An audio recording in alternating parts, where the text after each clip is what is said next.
So I was thumbing through some Buzzfeed articles for inspiration this week, and I came across one that really caught my attention: broccoli and cheddar mac and cheese. I love broccoli and cheddar combination, if you can't already tell from the soup that I made for Super Bowl Sunday. I decided to make this mac and cheese thinking, you know, I have an Instant Pot, why don't I go ahead and use it? Dust it off, it'll be fine. Well, let me tell you about fine. It's not as instant as it sounds, but I mean, whatever is. Let's go ahead and dive into this recipe. I think I'm gonna like this.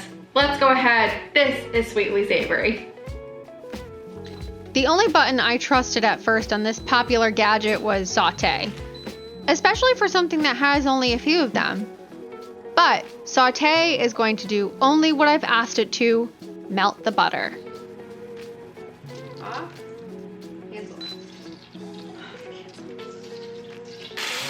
After doing so, add in the pasta, water, and salt. If you're familiar with Sweetly Savory at all, I love my chickpea pasta, which I still make for this recipe.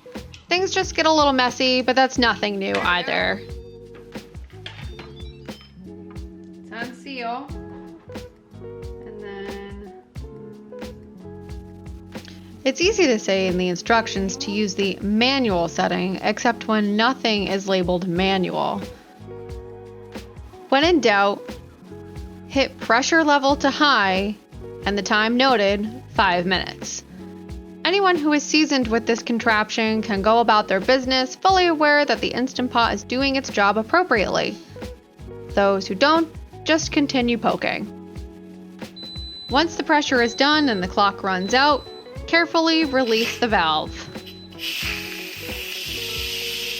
But the mess that came out of the superiorly starched chickpea pasta was a whole different tale. I'm working on a little side research into why this happens, so stay tuned for future episodes. Hi. Hello. With the pasta lovely, we're ready to get cheesy. Since there's extra starch in the cooking water, we don't need to add milk or flour to thicken, just the veggies and a little seasoning.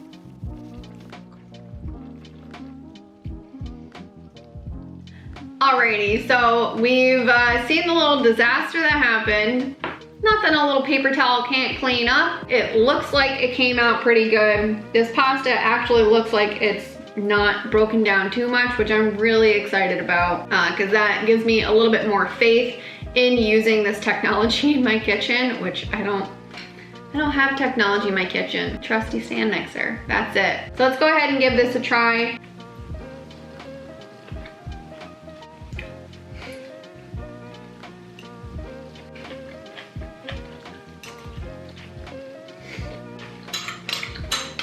Wow.